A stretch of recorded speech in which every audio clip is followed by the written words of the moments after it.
G'day guys, welcome back to the channel. My name is Sean and today we're going to be taking a look at a really cool keyboard. This is the GK61. It's probably one of the most popular keyboards that's been reviewed on the Banggood website. Banggood was kind enough to send this keyboard over to me for review, and today I'm going to be sharing with you my thoughts and how it's been after a couple weeks of use. If you guys like this kind of content, then chuck it a like, get subscribed, and let's begin.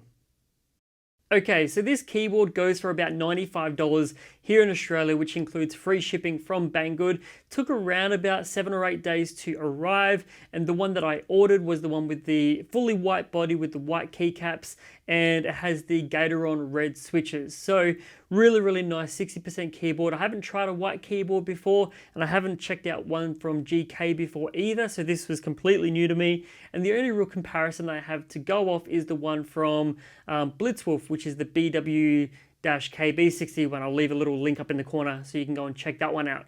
That was actually a really cool keyboard. Very similar price point, $80–90 for a small 60% form factor, but that Banggood one also included Bluetooth. The one that I've got here today is just the USB model. It does come in Bluetooth as well, but this is just the USB one. So when you get this keyboard, it arrives in this brown box here. It's obviously got that 6 on there as well to let you know that it is a genuine GK6 keyboard. And then when you open it up out of the box here, I've already gone ahead and done this and used it for a few weeks, but you've got the user manual which tells you, about how to use the function keys, how to address the RGB, because it does have full RGB all the way through that you can customize either with the onboard memory profile or with the software, which I'll talk a bit more about later. But you obviously get the manual, and then if you flip it over, you can also see all the other keyboards that they offer. This company, GK61, or the model GK61, I believe is made by a company called Hong Kong Gaming.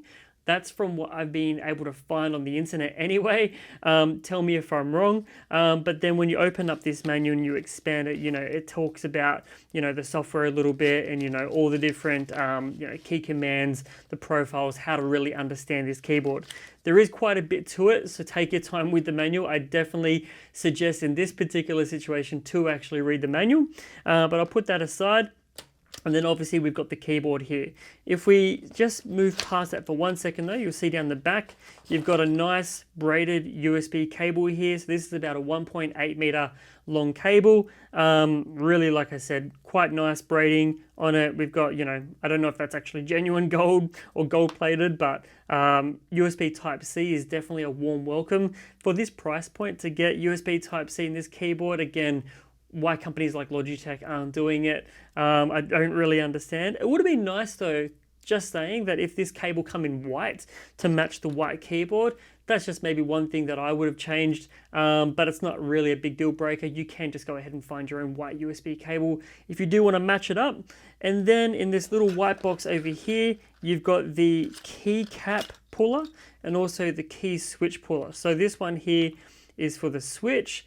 Try and get that in focus there. So this is so you can pull those switches out.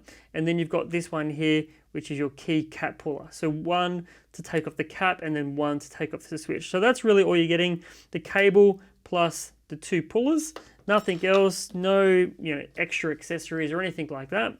And then you've got here, the keyboard. So let's just move the box to the side for a second. The keyboard is a really nice keyboard. Felt really nice to type on. It's got all your function keys and everything that you need. It's got all of those RGB options along the corners here in the top right. You've got your media controls, which is actually something that I really liked compared to my Blitzwolf, which didn't have that. Just to be able to turn the volume up and down without having to, go down to the bottom corner in your system tray and do it that way was really, really nice. So that was a warm welcome. The keycaps, double shot, ABS plastic. They are universal, so you can go ahead and pull them off and replace them with your own ones. So overall, it's a really solid keyboard. I'll leave the dimensions, weight, specifications, and all that kind of stuff down in the description of this video if you want to check that out. But overall, really, really nice. USB Type-C, like I mentioned, up in the top left corner there. And then if you look at the bottom of the keyboard, really, really simple. You've got 4 little rubber non-slip pads here. One thing that I would have liked is if you had the option, or one thing they could maybe do on the next one, is have the option of a adjustable foot here.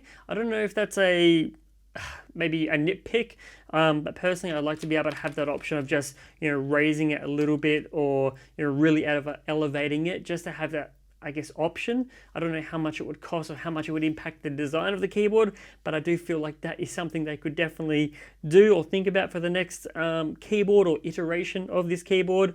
Keycaps, they do feel really nice to type on. I do feel like with the white keycaps though, that they do get a little bit dirty and a little bit grimy than your regular black keyboard, or it might just be that it shows up a little bit more. So you probably will have to have a rag or a microfiber cloth on standby just for if you're drinking or eating near your keyboard, just to clean it up. I'm not a messy person by any means, but I definitely found that, like on some of these keycaps, I was getting some marks showing up, and so if that's something that bothers you, maybe look at the black version or maybe some other keycaps to replace the keycaps that you have on here. Totally up to you. And then in terms of RGB, as mentioned, this is fully addressable RGB. You can customize it in the software as much as you want. You can go ahead and choose the colors that you want, really get it set up to your own personal preference. But this onboard memory gives you a couple different profiles that you can play around with. And overall, for the price point, for what you're getting, I think it's actually a really good buy. The typing experience, for me, 60% keyboards are a little bit hard to type on. For gaming, it was great. N key rollover, anti-ghosting, 1000 Hz polling rate. So, no issues there with, mashing multiple keys at one time. The keyboard responded flawlessly, and I never really felt like it wasn't registering any keystrokes or anything like that. So in terms of like a typing experience, it's going to be hard to be really, really fast on a small 60% keyboard for me anyway, just because my hands are kind of a little bit too close together. But for those of you who are just going to be looking at this as a gaming option, I do think it's actually a pretty good keyboard for that particular task. So what I'll do now as well is just quickly show you how easy it is to take off the keycaps, and as well as doing that, we'll take off one of the switches so we can have a bit of a look at that as well. So what we do is first is we grab the black keycap puller. You can use your own one if you've already got one. Literally just push that down over the key like so. Give it a bit of a wiggle. Make sure it clicks on both sides as you're pushing it down. Should sort of stand up on its own once you've got it there properly. Put your finger through the little opening there, and then just go ahead and hold the keyboard down with one hand and just pull it up. There we go. Keycaps come straight out, and as mentioned, you can go ahead and replace this with other keycaps if you want to do that. So we'll slide off the keycap. Important not to just pull on it, because that will actually potentially risk breaking the plastic on the sides there. So we'll put that down, and now what we'll do is we'll grab this other one here, the silver one. This is for pulling the actual switch out. So the switch, you can kind of see actually on the puller here that there is like little, I don't know if you can see it, but there's little marks here, or not little marks, a little curve at the very tip of the key switch puller, and that's to hook around the bottom of it. So you've got to be a bit more careful with this one, but we'll go ahead and we'll push that in, and we'll make sure it's underneath both sides. It's a little bit finicky, obviously. Doing anything on camera is 10 times harder. And we've got that in now, so we'll just hold this. We're kind of clamping it with one hand to try and, make sure we've got a good grip. We'll just pull that out. Takes a bit of practice for sure. But as long as you get that grip in there, you shouldn't have any issues. And then you can see here we've got the key switch. So these are, as mentioned, Optical Red Gateron switches. So these switches, do have a linear feel. They're silent and linear, which is my personal preference.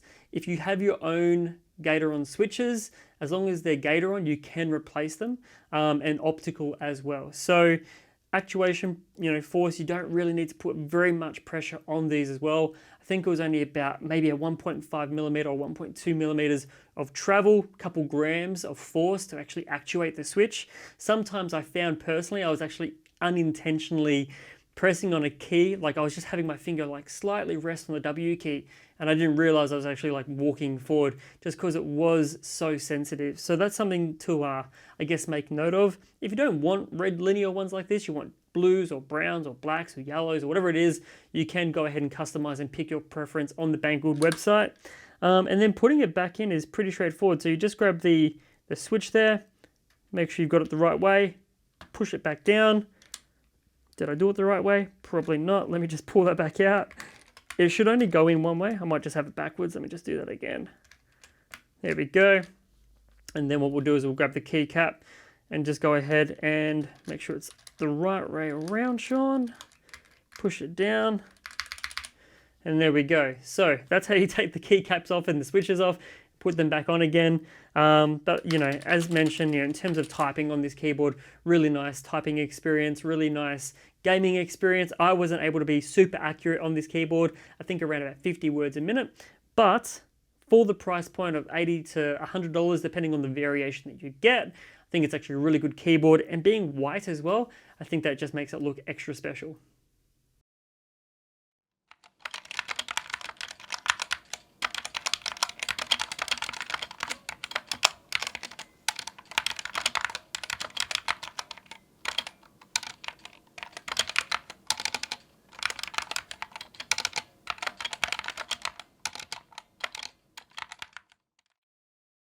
Now, I just want to talk about the software for just a moment as well.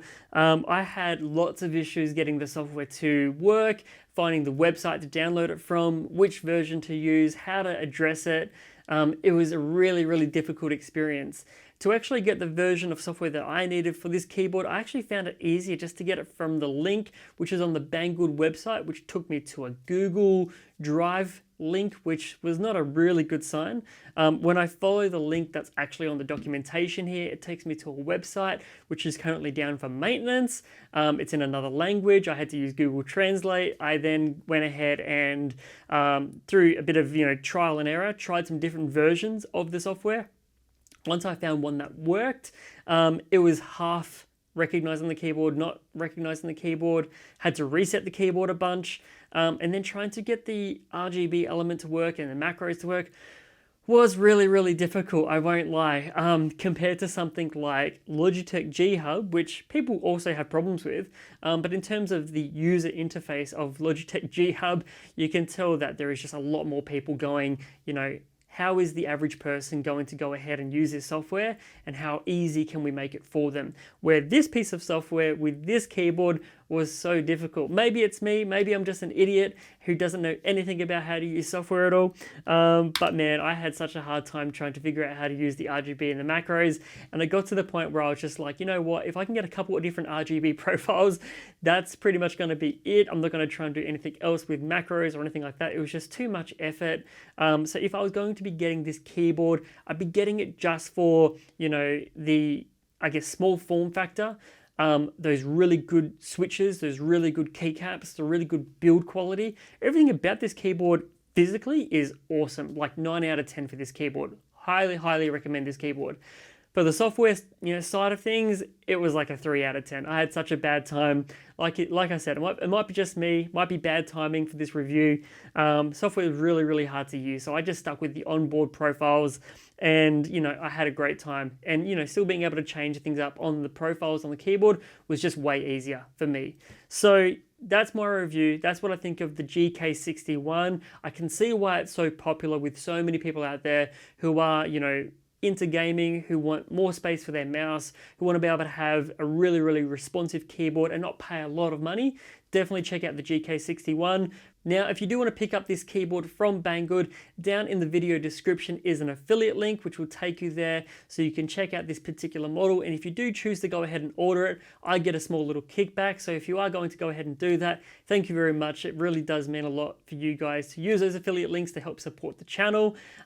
Make sure you're subscribed to the channel as well, because next week we're going to be doing another product from Banggood, which is a cheap mouse, wireless mouse as a competitor to the Logitech G Pro.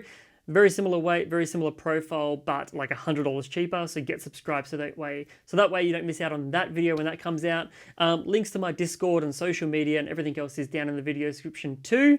Thanks once again for watching. Get subscribed, and I'll see you in the next video. Cheers.